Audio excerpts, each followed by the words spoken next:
Well, hello there, and it is Auntie, and I am here to do my review on 90 Day Fiance. Before the 90 days, season 2, episode 4, Family Ties. If this is your first time being here, please like, comment, and subscribe to my channel. And to all of my new subscribers and new nieces and nephews, thank you so much for joining the family. And to all of my nieces and nephews who have been here with me for the long haul, thank you. A lot has happened this weekend, so I was not able to go on Facebook and join the family. Today, this episode is dedicated to one of my dear friends who has gone home to be with the Lord, Lorraine. I know that all of heaven and all the angels rejoice with you today as you sat at the foot of God. And I am so thankful and grateful for our friendship, and my prayers and my love go out to the family. And also this weekend, I took my daughter back to school, and this is her junior year, and for some reason it was harder to drop her back off this year than it has been in all the other years. And of course, we've moved into a new home and the house feels so empty, but I watched the episode tonight, and I know that both my daughter and my girlfriend Lorraine would want me to continue on doing just what I do. So, without further ado, let's get into this damn review. Okay, let's get into this damn review. Okay, shall we? Yes, we shall. So I took notes tonight, okay? Um, let's see. So we open up this episode with our stinky girlfriend Angela. Angela is going in the car with her boy Michael, and they are talking about, whether or not she needs to look younger or what. He says, yes, put some damn makeup on your face, make yourself look softer than you have been looking. You're looking a little rough. And so basically, she's, a little offended. We see in this episode that Angela has a whole bunch of insecurities. Girlfriend is insecure about everything, okay? And we see it come out. So basically, when he says something to her about, going to meet his mother, basically, she's apprehensive, she's very nervous. She gets up to the house, they drive to the house, and basically, she's shaking and everything, and she's talking about everybody is looking at her. Well, of course, everybody's looking at you. Not only are they looking at you, but they're looking at TLC. I'm sure that Michael has told the whole damn camp and the whole village that, basically he's going to be on television. So, of course, they're all going to stand out there and, basically, say, let's be on television. Let's see what's going on. So I don't think that a lot of what is going on is really about Angela's ass as much as it is that they're having a television crew come to their damn town. So relax, Angela. Just, lay back, chill, and relax. And so basically, we see Angela. She's nervous about how his mother's going to feel, whether the mother's going to feel like she's too old or, or too ghetto or just, too wrinkly or okay. So basically, Angela meets the mother, and they greet each other, like long lost friends and everything. And she's just hollering, and the mother's like, woohoo, and Angela's like, ha ha. She takes everything just overboard. And so basically, the mother's pleased to see her, and Angela's relieved that, Mama San is accepting her the way that she is. And then Mama San has her girlfriend with her, and I'm like, okay, oh, okay. it takes a village. So, basically they greet her and everything. And Angela is so excited. She pulls out the prayer pocketbook. And so basically, she presents that, Michael presents that to his mother on behalf of Angela. And the mother was like, I don't want that. I don't like that. Why you bring me that? And so, basically Angela's like, oh, the mama said, give me a bag like the one you have. I don't want this one. I want a bag like the one that you have. And so, Angela's like, oh, okay, go, go. So the mama was like, you want to come in there? Yeah, let's go in. So, basically Michael's telling Angela, wait, let my mother go into the house first. And so Angela's like, okay, that's the custom. Okay, well, I'm going to go ahead on in there. So, they're going in there and everything. And, basically, they're talking and the mother's like, they're like, how you like her and everything.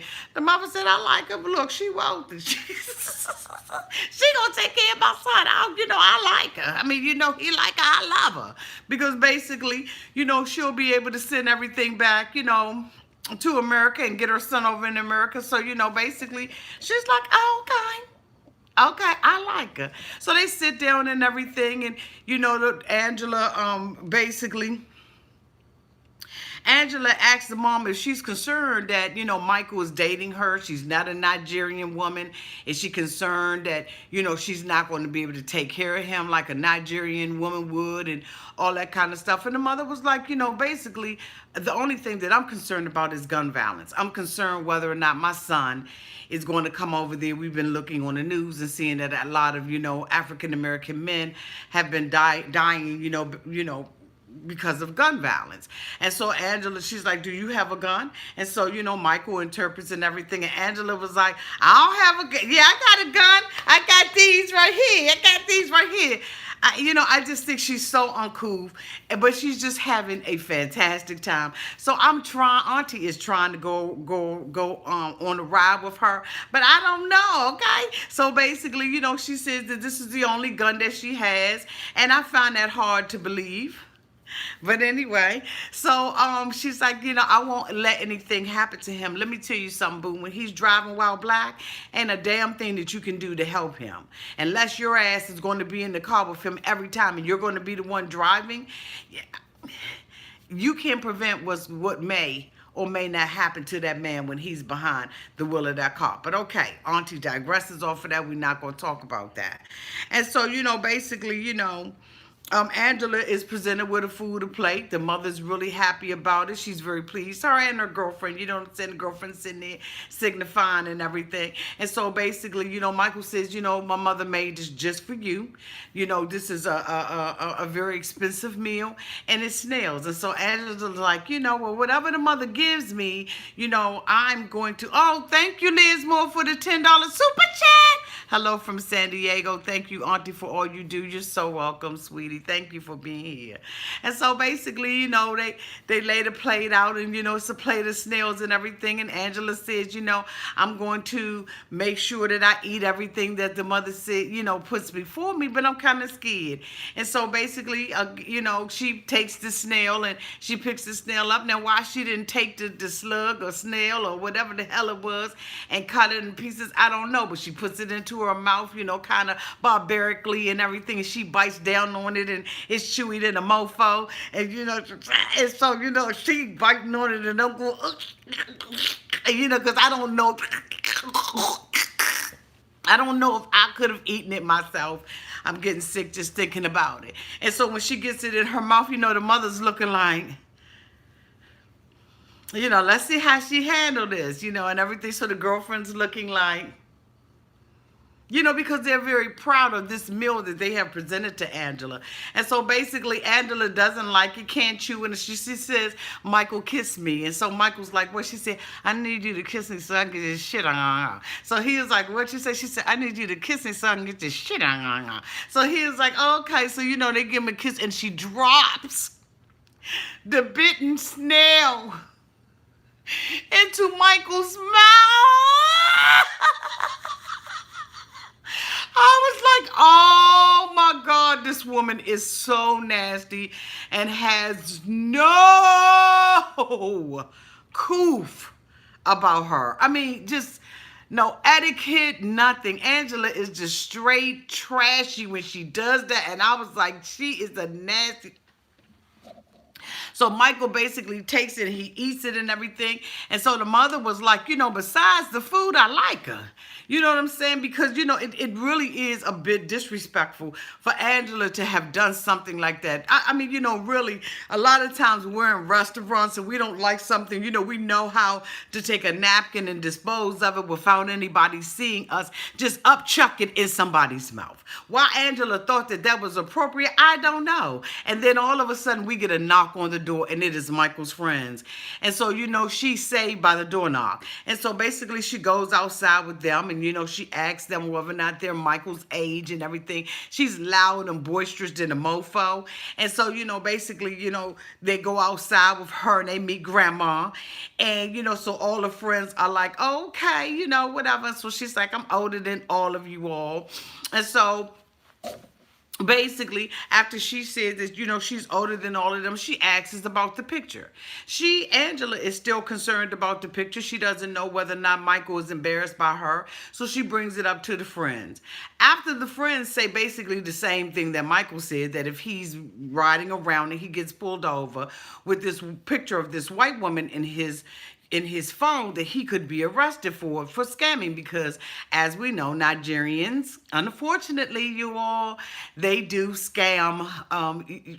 I don't know how many emails you receive or how many Facebook requests that you receive from some anonymous Nigerian saying, I'm at the consulate and I want to deposit money into your account and all that kind of bull stuff. But I got quite a bit of them until I learned how to scam, bam, and no thank you, ma'am, them. So anyway, the friends say the same thing, and Angela's like, you know what? I don't know whether or not they're trying to cover for him or not, but what he's going to have to do is put a picture of me in his phone before I leave.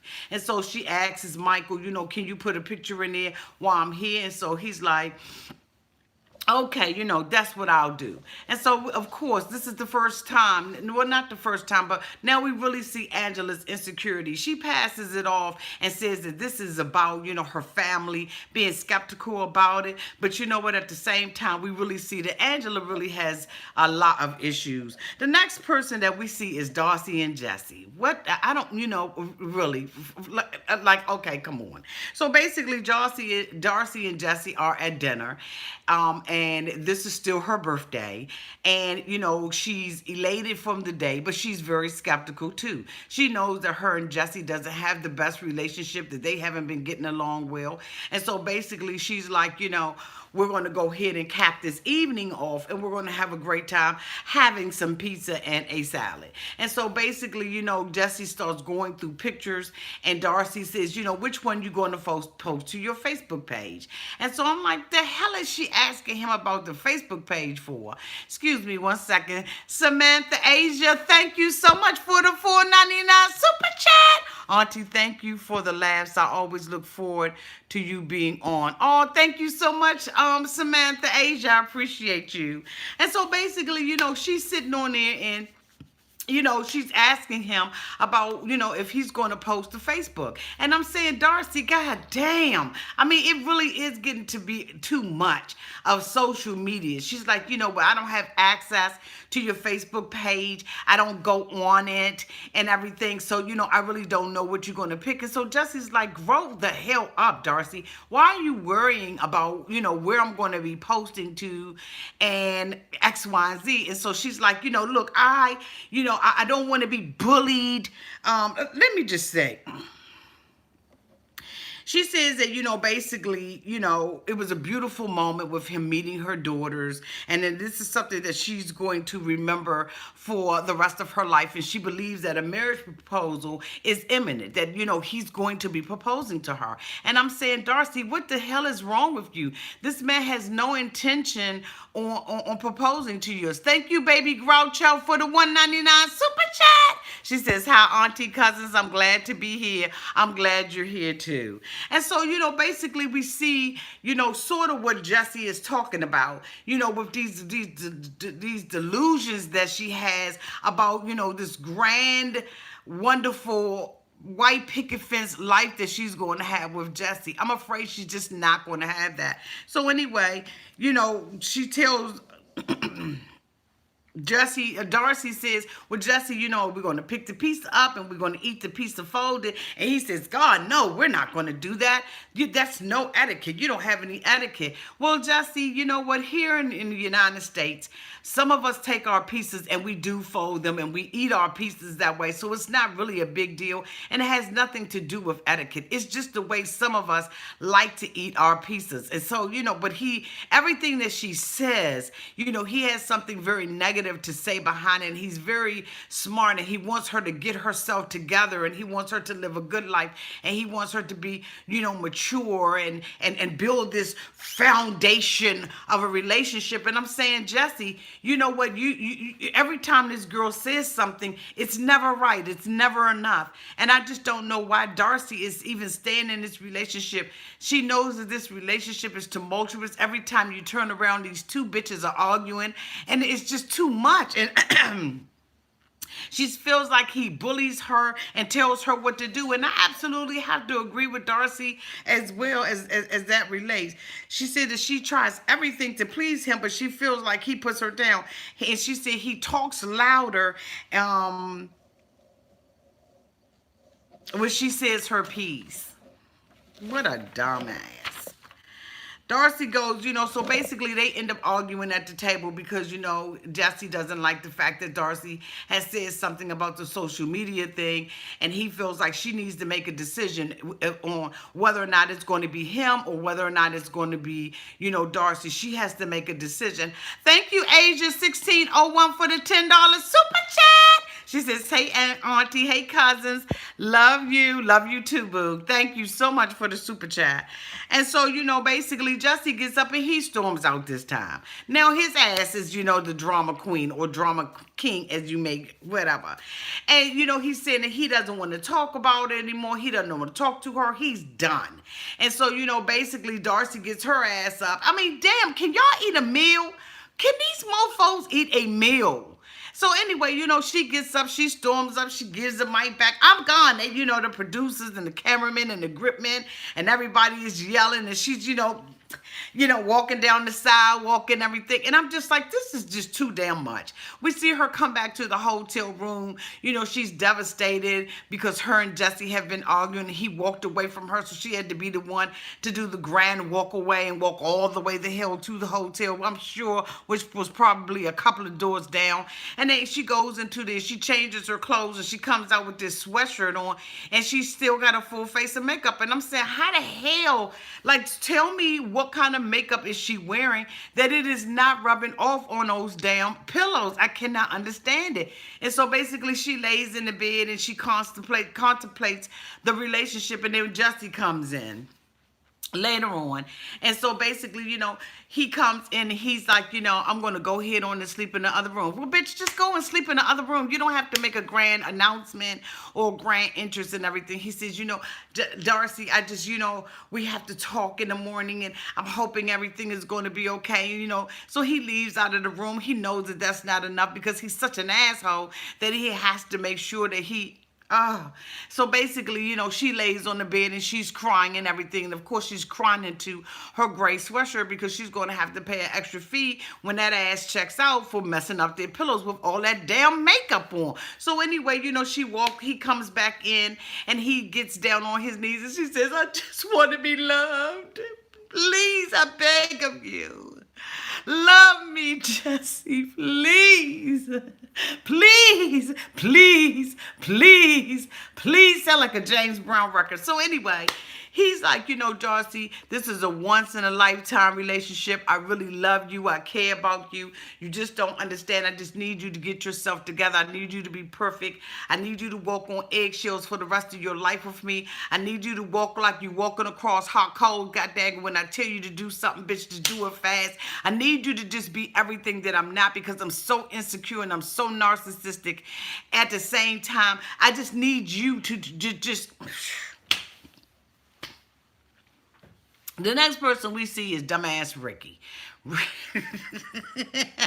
Ricky is just still in Colombia and with this fake relationship that he has Melissa.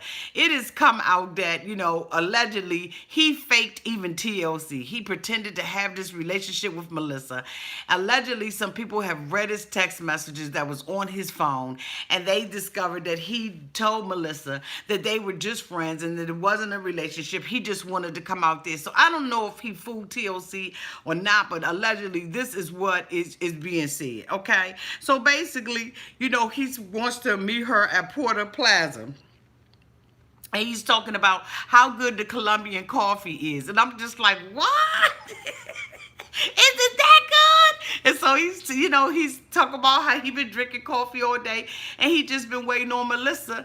And, basically Melissa sends him a text message and the text message just has a whole bunch of papers on it. You know what I'm saying? Like papers like this. You know what I'm saying? Papers, just papers just, the papers is like, they kind of set up like that. I said, the hell? Melissa got a whole lot of stuff with her. She said, I don't have time for selfies, bitch, with him. I got to send him papers. So basically, she sends him that, and he's like, I don't know whether or not this is her way of saying that she doesn't want to meet with me. Okay, duh. Okay, duh. So anyway, he calls his cousin on the phone. You know what I'm saying? Big Purple. You know what I'm saying? Big Pun had the hat on and everything. So he's like, what's up, cuz? He was like, hey, what's up, man? What's up? How everything going? So basically, he let him know, that, how he had sat in a restaurant and waited for Melissa all this time and that Melissa didn't show up. And, basically he said he waited, 2 hours, you know what I'm saying, and 77 minutes. Basically 3 hours is okay. So basically his cousin was like, what? So he says that, Melissa tried to kiss him, when she was leaving. Wait a minute. First he told the cousin that she looked the way that he said that she looked. She was even prettier in person.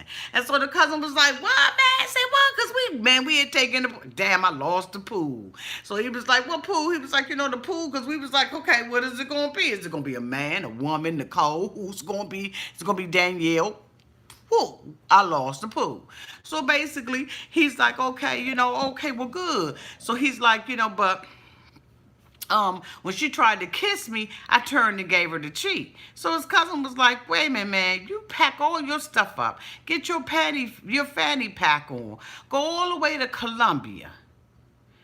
And a woman tried to kiss you and you turned the cheek. Now, I don't remember seeing that. I guess, it happened. I don't know. TLC rolled it back, but I still did. I must have missed that part. But in the damn way. So the cousin started laughing. So, he was like, man, you probably freaked her out.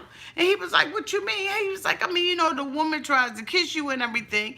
And, you turn your cheek to her, man, what the fuck is wrong with you? You know what I'm saying? You letting all the homies down over here. So he's like, what? I mean, hey. He said he regret kissing her. He don't know what's going on. He's going to enjoy Colombia, and he's hoping that, she's going to come out there and see him. Okay, Ricky. Okay. So the next thing we see is Paul and Karine. Paul he's shocked that the father, being an ex-police officer and all, has allowed his daughter to marry him. And so basically, Paul is walking around and now he basically has to make a decision on whether or not he's going to, marry Karine. He says that he's over there on a tourist visa for 90 days and you know what? They got to do what they got to do. So, basically he goes down to some office and applies for a marriage license. They look over all this paperwork and was like, okay, well, if Papa said that you was, okay, then we say okay. So, they're excited. They look around at the facility and everything, and Karine is like, okay, good, cool. I'm almost one step away from being in the United States. So they show them walking around later on that night. They come up on the rooftop and Karine's like, look, I really need to talk, bitch. Give me the give me the machine. So basically she really starts speaking in it. She's like, look, I know that we're about to get married, but I want to start a family now. So Paul was a little choking up. He was like, you know, he was a little choked up. And so he was like, what you mean start a family? She said, I want to have a baby, bitch. So Paul was like, you know what? You don't think that we got the marriage, we got the wedding, we got all these other things that we have to pay for. I'm paying for us, our lodging, where we're staying at, so that you don't have to be in the hut. And I'm doing all these things, and now you're talking about having a baby. And so Karine said, yeah, I want to have a baby. Please, Paul. Please, please, Paul. I want to have baby, Paul. Please, please.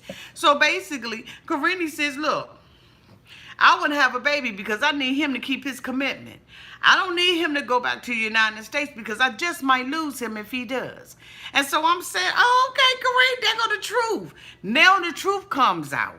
She said, I'm too close to lose him now. He's unstable. He's jealous. We've been arguing back and forth about everything. So I want to make sure that this man keeps his commitment to me. And I believe that the way for us and our relationship to work out, Paul, is if I have a baby. Maybe we'll stop talking, arguing as much. If that ain't the dumbest thing, let me tell you, boo, there are millions of women here in the United States that have tried that, and that doesn't work. Having a baby is not going to keep a man. It's not going to get a man. Okay? It just ain't gonna do it.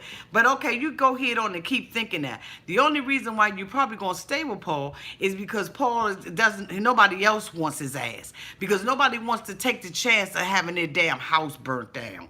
You safe, boo. I'm trying to tell you right now. You're safe. So basically, Paul doesn't know whether or not he wants to do this. He thinks it's too early. And I'm just like, oh, okay, well, Paul seems like he got a little bit of sense. I mean, you know, he may act crazy, but he ain't that damn crazy. And the next person we see, Tarik. Tarik gets up in the morning. His breath is stinking. Hazel is like, bitch, you need to get in there and brush your teeth. And so, you know, so he's like, you know, he's happy and everything. He's got to go and meet with Hazel's parents.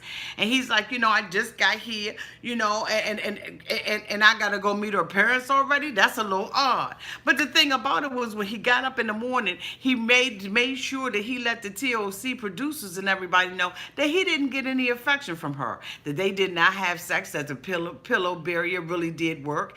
And basically, he was feeling some kind of way. He was expecting her to, you know, be more affectionate towards him. But Hazel said, no, I got bigger plans, baby. I got bigger plans. And so Tarik, you know, he expresses that they go outside and get into some little cab or some little jitney. And the thing is so damn small, I don't even know how the hell she fits in it, but she does.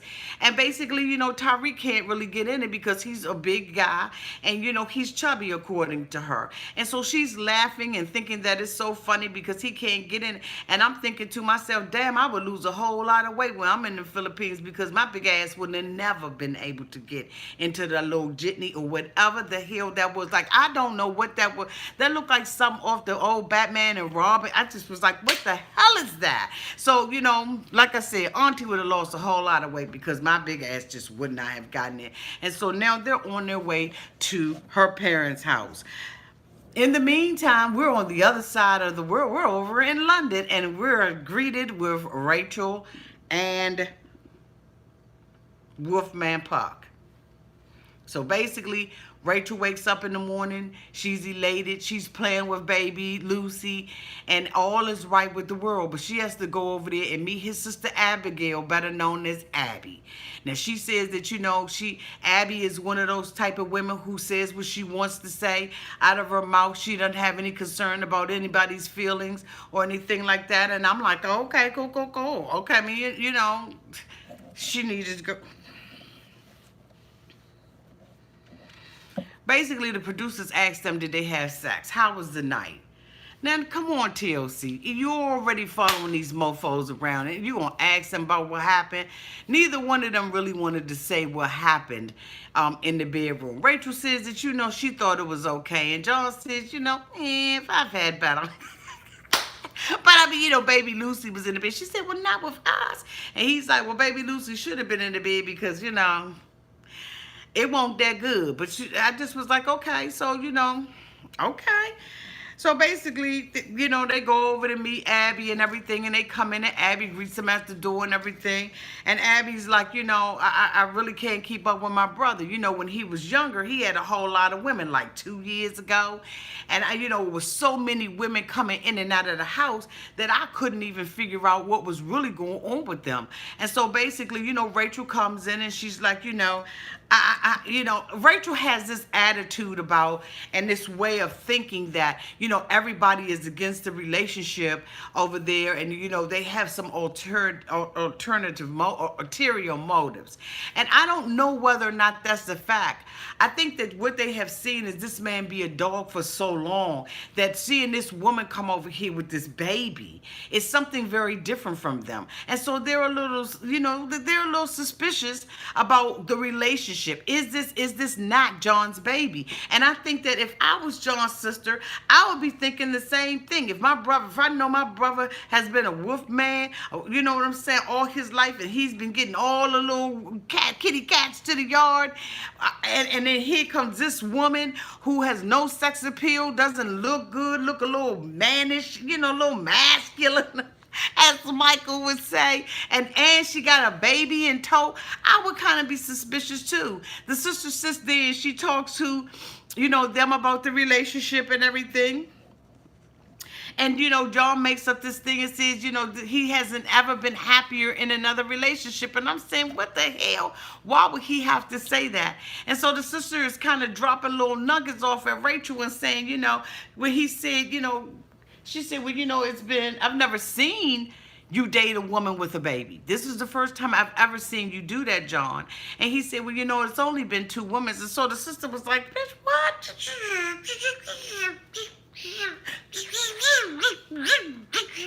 I mean, Pinocchio dust all up in the room. And so, the sister's like, Rachel's like, I think the sister trying to tell me something. Really, Rachel? Really? If I'm sitting there with a man, right, Frank, you think? If I'm sitting there in the room and I see the sister going,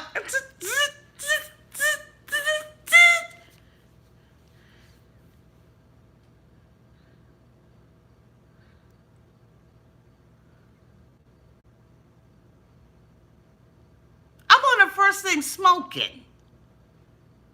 They're trying to tell you a whole lot about this man. And I don't know whether or not I don't know something. I'm trying to tell you, he is one French fry short of a Happy Meal. Ain't no way in the world you're going to convince me anything different. This man is not all the way together. And so the family is like, what the hell is really going on? Okay, you all, I'm going to take a real break real quick. It's 405 people in here.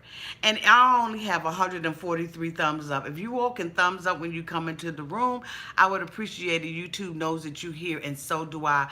I appreciate it. And guess what? It doesn't cost you a thing to hit that thumbs up. I appreciate it. Thank you. And so anyway, basically, John is lying, and the sister is like, I'm determined that I'm going to let this American woman know what's really going on with this man. But she doesn't really care about it, because basically what she wants is a daddy for her baby. And that's a sad state of affairs. When you want a daddy for your baby like that, you would be so desperate that you would go all the way over to London because you met a bitch on the karaoke app singing. I don't care how many solos, duets that I do on a karaoke app. I'm never going to go to the point where I'm going to. So the next thing we see is, Darcey and Jesse. They said that they messed, they got it together. And so they're basically in the car and they're on their way to Connecticut because Jesse is here on a mission. And he wants to make sure that he sees the United States and that he gets all the camera time that he can. And so basically they're in the car and they're looking out the window and he's saying how much he loves Connecticut and how beautiful it is, and he loves the scenery and the water, and he would like to, rent something, by the water. So Darcey is sitting basically on Jesse's lap. Jesse is trying to, stretch out because, they're in an Uber in a little small car. And it's not a sneeze to get from New York to Connecticut.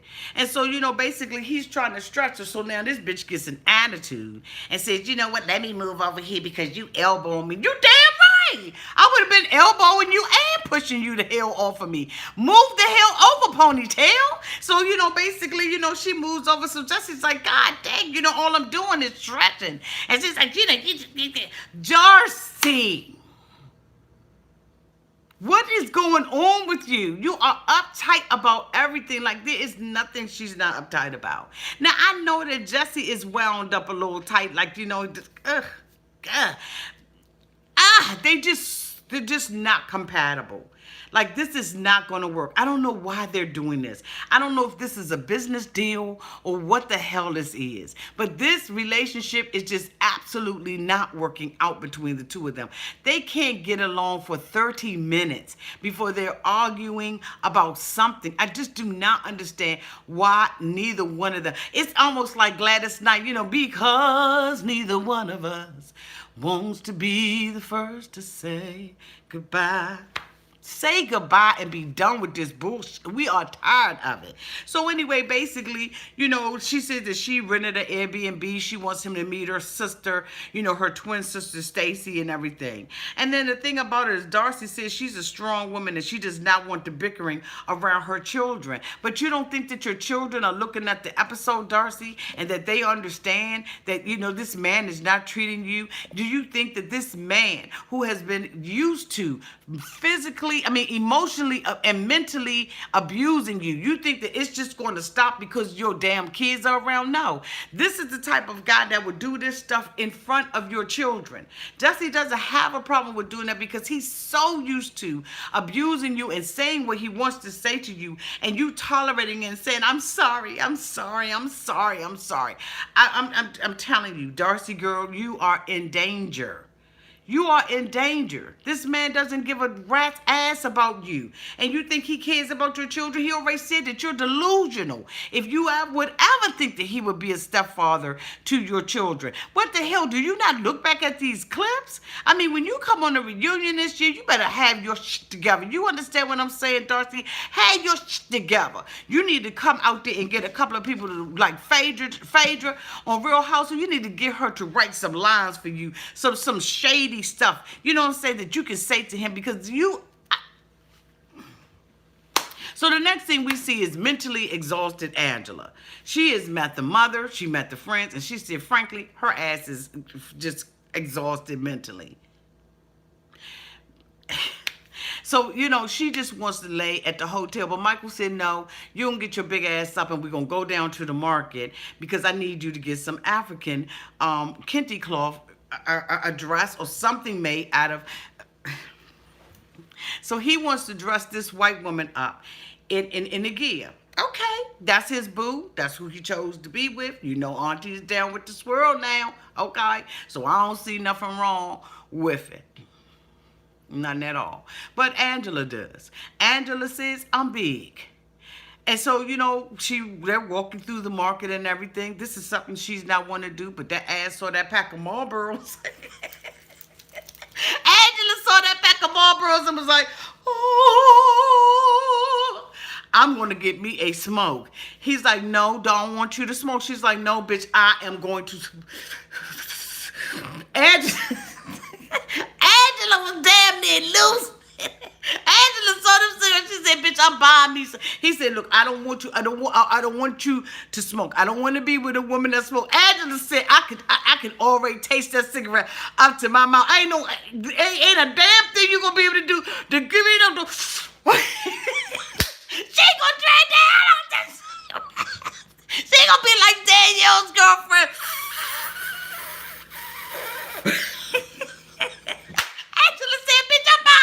He was like, look, I'm the man. You got to respect me. She said, I know you the man, but I got this. How much you want for these? Angela said, hell with that, I got this. So he was like, Angela, no, he trying to fight her. Angela ready to whoop his Nigerian ass out there. She said, look, you embarrassing me. You making people look like you talking down to me and you being aggressive with me. She was about to start screaming, and you know damn well how to get to when they get to screaming. Then you know you got the TLC crew, and she's like, bitch, I'm gonna start screaming. I'm getting these damn cigarettes. So basically, she gets the cigarettes and everything.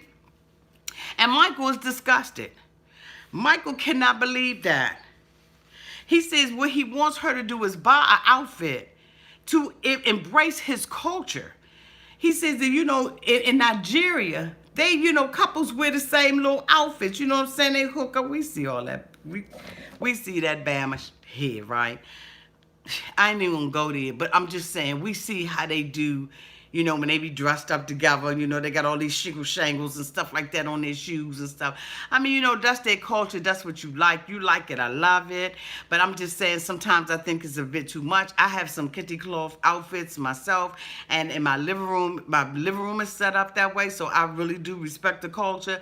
But we know how it is when, couples, I think that when you get to be a certain age, if your ass ain't twins, you don't need to be wearing the same outfits. But I digress. This is what Michael wants. So basically, she come now, she gonna pull a card.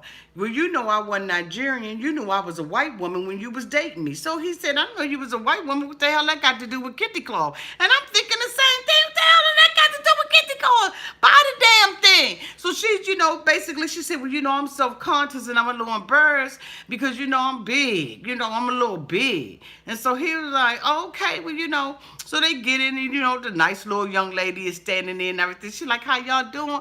So, basically she was like, he want me to look at these outfits. Let's just look at the cloth first. Don't pull nothing out. So, he's like, so Michael's like, no, I want you to look at the outfits. So the girl come over. She said, well, I want you to pull the outfits out, but I don't want you to widen them. Michael said, yeah, we don't want you to widen them because she fat. So, she pat, smack him on the face. I ain't fat, pat. But Angela, bitch, you just said you was big. It is what it is. We healthy, chunky, full-figured women. So, what I'm saying? It just take a couple of... What the hell are you embarrassed about? Then she stands out there and says, well, I had to meet his family. I had to meet his mother. And I had to do this, I'm emotionally tired. I ain't had a damn cigarette.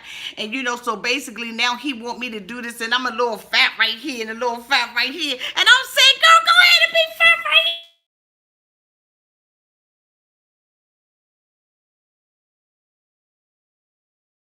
Insecurities totally come out. It's okay to be fat, Angela. Ain't nothing wrong with that. All you gotta do, she said, don't make it wide. Well, boo, they can't make it narrow. It gotta be wide to accommodate all that girth and stuff you got. Girl, you 50-some years old. Wear that damn girth proudly. You see what I'm saying? I'm just like, Angela, stop tripping. But I think that the problem that Angela's having is really her ass ain't had no nicotine. So basically, she tells Michael, you said it, you did it, and you meant it. So he's like, because he's trying to say, I wasn't calling you fat in, like a bad way. I was just saying, you big a little bit. You know what I'm saying? You thicker than a snicker. And it's all right to be thicker than a snicker, boo. So basically, she's like, you said it, you meant it. You said it, you did it, you meant it. And so Michael was like, you know what? She seems like she's going to be very difficult for me to have to deal with. I really don't think I'm going to deal with her. Next thing we see is Tarik. Tarik goes to Hazel's parents' house. He says that the house was, basically, an 8x8 room. I can't even imagine being in a house. This is somebody's house. But the thing about it is that they went through like 5 or 6 different houses in order to get to their house. I said, well, what the hell is this? Where are they living at? You see what I'm saying? And so, basically they're crawling through tunnels and she's like, take your shoes off. And I'm like, I would have been like, I'd be damn, I ain't taking my shoes off. I'm telling you right now, Your parents gonna have to come the hell out here. I'm not going up in here and taking my shoes off. And so, basically, they're going, like I said, from room to room, house to house, and then they get to this little door. And it really did, Tarik said to see the poverty that her parents were living into really humbled him. And you know what? I think it humbled me as well, because when I saw it, I just was like, oh my God, this is absolutely horrible. This is terrible conditions that this girl is living in. And so I see why she has connected herself to Tarik, because she really does want a better life. And it just really made me think, if I had to live that kind of way, I probably would be desperate too.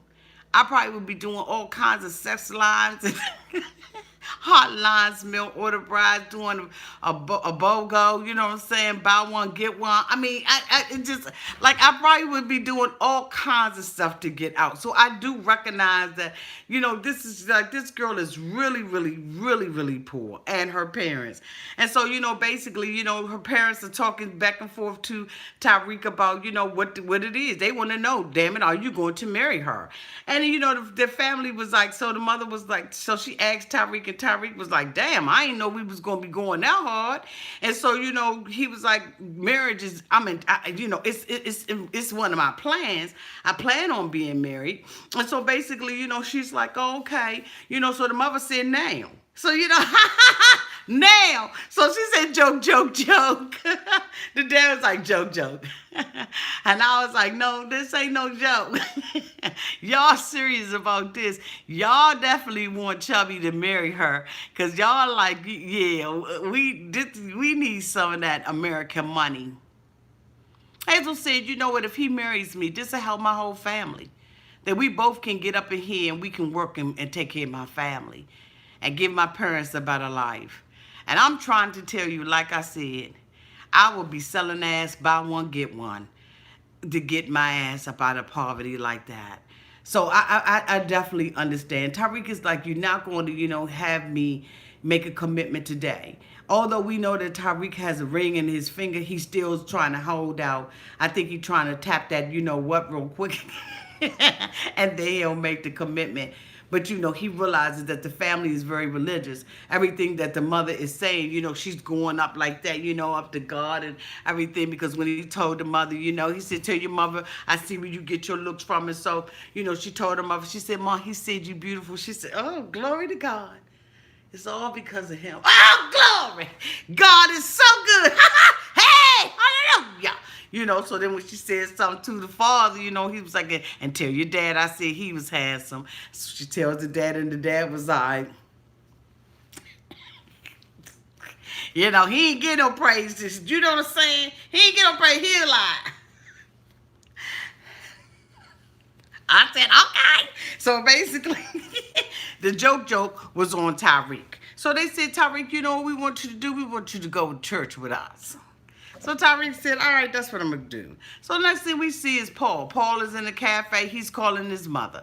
Because not only does our girl Karine want to be married, she wants a baby. So Paul gets on the phone, Skypes his mother and tells his mother that, basically he's going to be marrying Karine. He puts it all on Karine instead of taking responsibility and saying, this is what I want.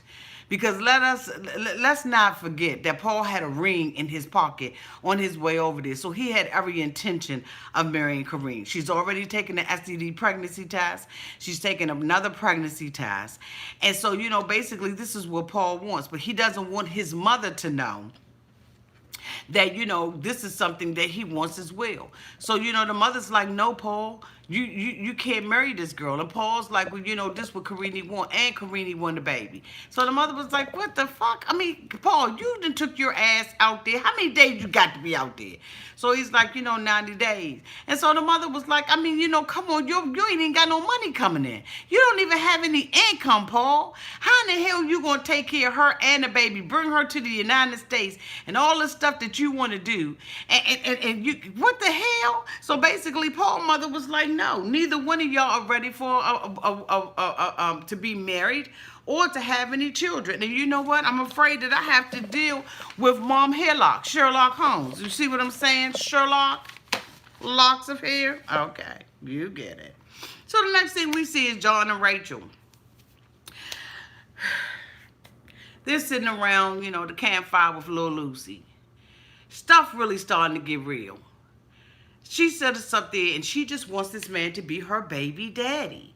And so, she's already trying to fight against the mother. She's fighting against the sister. And so she's like, eventually, she's going to be calling you daddy. So John was looking at her. He said, what? She said, the baby's going to call you daddy. Eventually, she's going to be calling me mama and you daddy. John said, I don't want that. Hell with that. I don't want that shiznit. That's unfair. I don't want to be called the baby. As long as the baby know that I love the baby, that's all I need.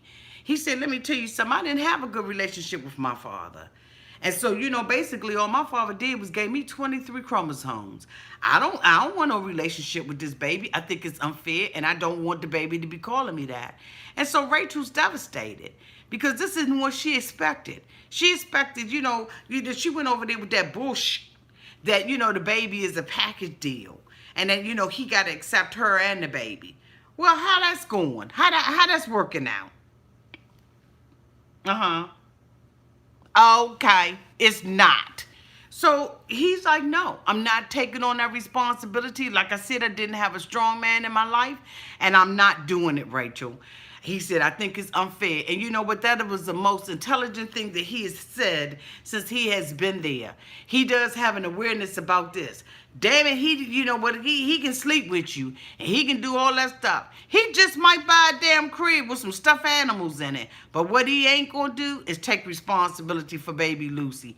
He said, as long as baby Lucy know that I love her, that's it. So next thing we see is dumbass Ricky again. Ricky is still sitting there. I don't know if he went to the port or not. But Melissa said, bitch, look, I got to work. I got to do I got to study for my psychology test. And I don't have time. I already sent you all my homework and my paperwork to validate the fact that I'm studying. And I don't want to be with you. And so he says to himself, I don't think that this working out. Maybe I should be a G and walk away from this situation. Because you know what? She's avoiding me. I'm thinking that I'm coming all the way over here. And I done fooled myself. I'm playing with myself out here with my fanny pack on. I ain't saved nobody yet. And my fanny pack, frankly, ain't saved me from this heartbreak that I'm feeling. I got to face reality. But I'm a dumbass. I'm a glutton for punishment. And so I'm going to go head on and stay out here. I'm going to still try to reach out to her. I still got feelings for her. Because remember, when I brought her some roses, I told her that I loved her.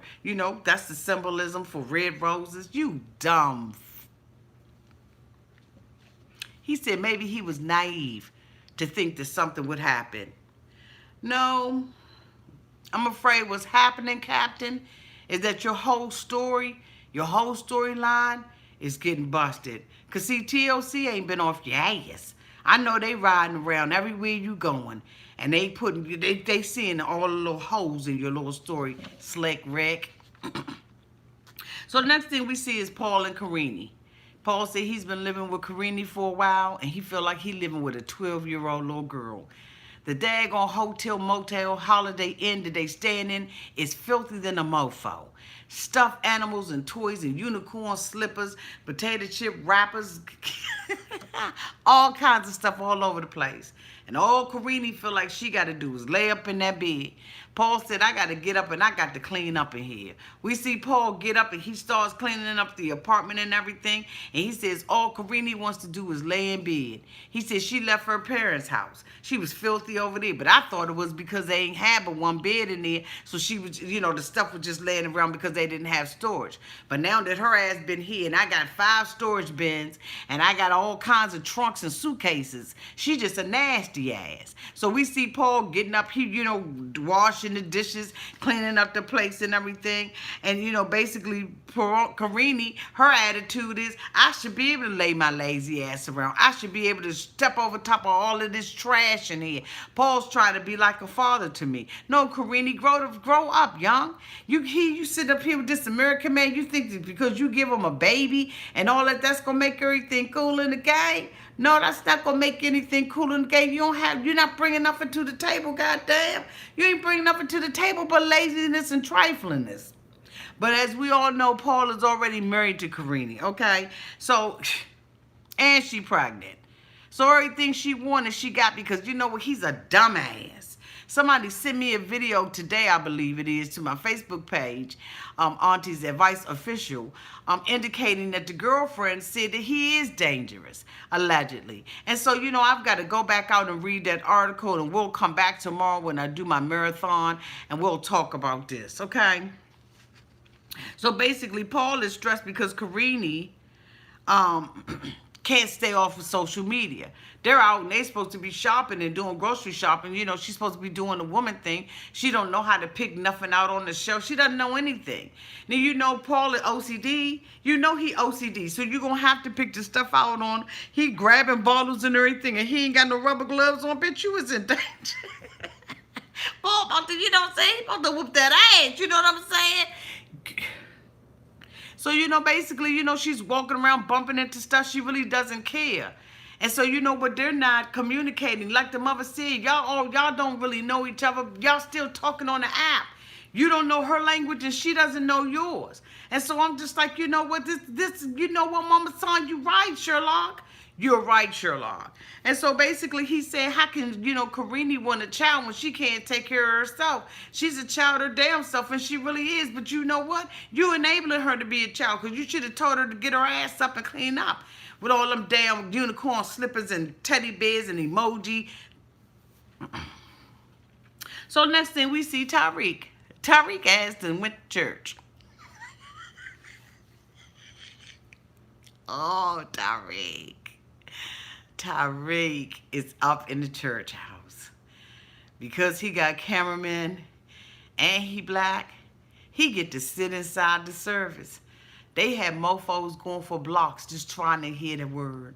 And that is one thing that we discovered in my old church, is that people in third world countries will do anything for their religion. They will walk for hours to get to the church house. Things that we take for, you know, take advantage of. You know, we don't even think nothing about it. You know, most of us go to Bedside Baptist and Mother Comforter anyway.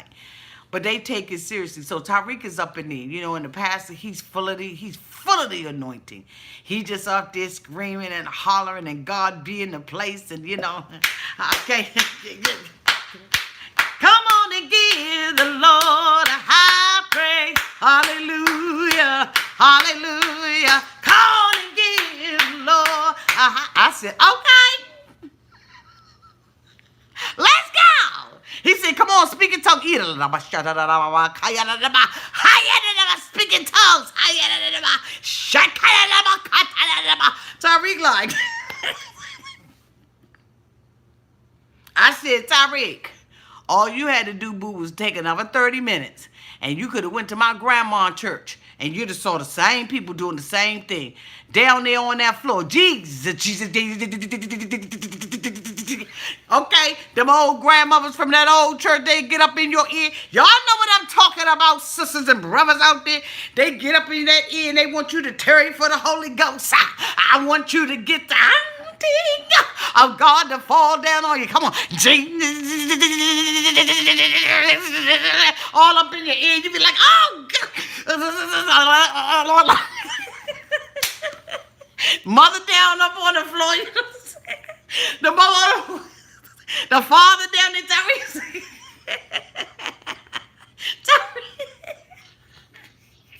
The minister came over to Tarik, and he was holding the daggone woman's hand and everything, and he praying on Tarik's head.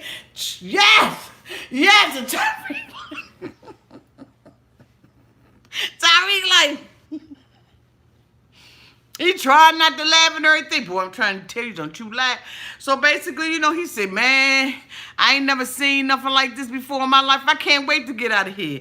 Man, they took and rolled that clock and said 5 hours later. I said, God, Tarik been up in this. Tarik was up in that joint for 6 hours.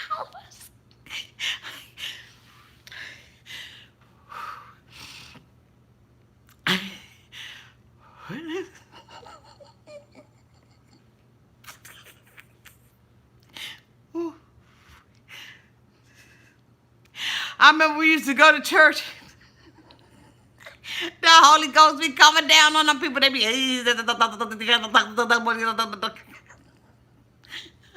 We get up in church at 9 o'clock. We won't be leaving about that joint till 2.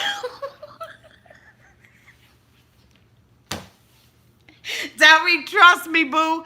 Been there, done that. That stuff is real. Do you hear me? Oh my God, you got me crying. Whew. It's going to be all right, Tarik. You ain't got to never go back. But I'm telling you, Tarik, if you turn, you do about 30 miles, boo. Make a left onto such and such street and come off. You be right there at my grandmother's house. And I'm trying to tell you, they had them 6-hour services too. I'm trying to tell you, they be playing that piano. And don't let them have a good drummer. Boy, I'm trying to tell you, I was laughing like I don't know what. They come out of there and the mother and them was like, look, we ain't see you praying. Tarik said, I pray in my mind. It ain't got nothing to do with what you see on the outside. They said, hell, if it don't, we need you to get baptized. Tarik said, look, 6 hours sitting up in here was long enough. I ain't getting baptized. I ain't doing all that. I came on here because I'm serious about her. Now, I'm going to tell y'all right now, I can get back on that plane and reverse my plans, and I don't have to propose to her. They said, all right, we're going to go ahead on the back call. Do you believe in any kind of God? Do you believe in a little God, the demigod? Like, what God do you believe in? Any kind of God? Do you believe in God the Father? Do you believe in God Father? Do you believe in... any kind of God? Just say you believe in some kind of God. Tarik said, yeah, I believe in some kind of God, but you know what I'm saying? They said, you know what? We're going to go ahead on and give you our blessings. Tarik said, you know what? We got some landmines we going to have to jump over because we 2 light years. Okay? He said, as far as the East is from the West, we don't have anything in common as it relates to religion. He said, culturally, we are worlds apart. I wrote that down, quote, unquote. We are worlds apart. He said, and the problem is that Dean is coming. My brother. So it's really going to pop off. I said, you know what? You're right about that. He said, tomorrow is going to be 10 times worse when Dean get his ass up over here. I said, okay. And so we wrapped this episode up with Darcey and Jesse. Darcey and Jesse have, gotten to the Airbnb. Things is looking a little better for them, or so they think. And so they're going to go and meet Darcey's twin sister, Stacey. They walk up into the restaurant to meet with Stacey. And Stacey waiting on their ass with all the shade she could muster. I said I could feel the breeze all the way over here. Stacey said, is she acting off the hook, Jesse? He said, yeah, basically she is. She said, because, I'm the calm twin sister. Jesse said that Darcey had already told him about her relationship with the sister and said that it was dysfunctional and they was jealous of each other. Doesn't appear that Stacey is jealous of a damn thing. Seems like Stacey got a whole lot of self-confidence and got her stuff going on. Stacey is very attractive, and what she doesn't have is a fake-ass ponytail on the back of her head. Stacey appears to be together, Darcey. Stacey is the twin that you wish that you were. You wish you could hold it together like Stacey did. Okay? So they were talking at the table and she asked Jesse a question. Darcey interceded and jumped in the conversation, didn't say excuse me and nothing. Stacey checked her ass and said, wait until he finished. Let him finish what he's saying.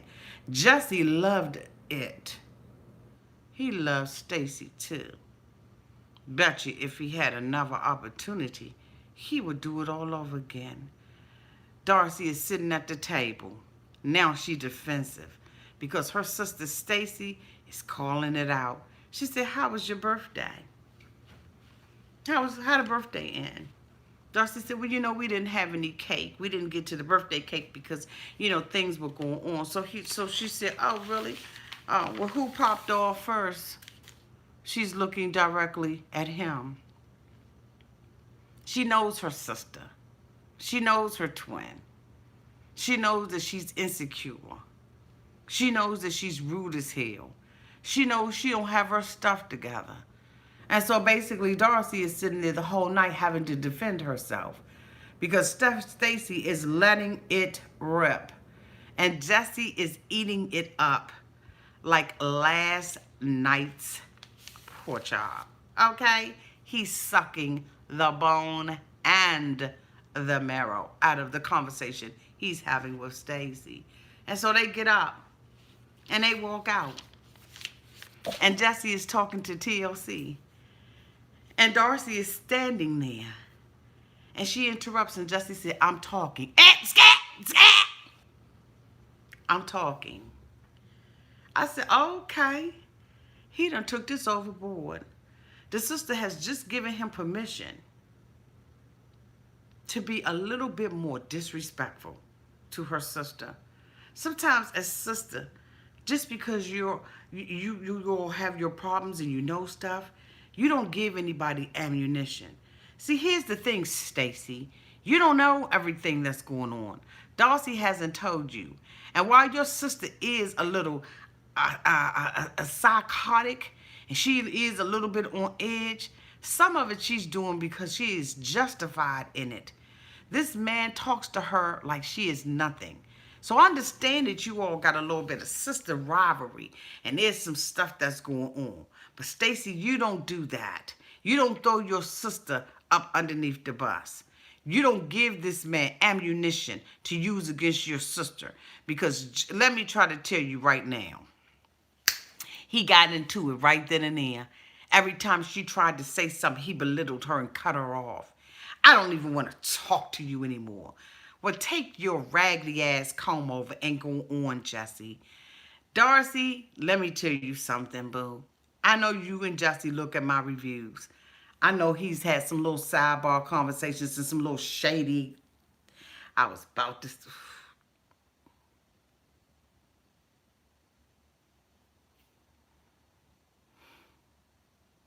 I know he's had some things that he's had to say. But let me tell you something, sweetie pie. You need to leave that man alone. In next week's episode, we get a little glimpse, and we see that Jesse is disrespectful to her in front of her children, and the children are ear hustling. No, they ain't even ear hustling. They're listening and they're seeing what's going on. And let me tell you something. There's nothing more frightening than seeing someone argue back and forth with your mother, especially when it's a man who's supposed to love her, protect her, respect her, and comfort her, be her.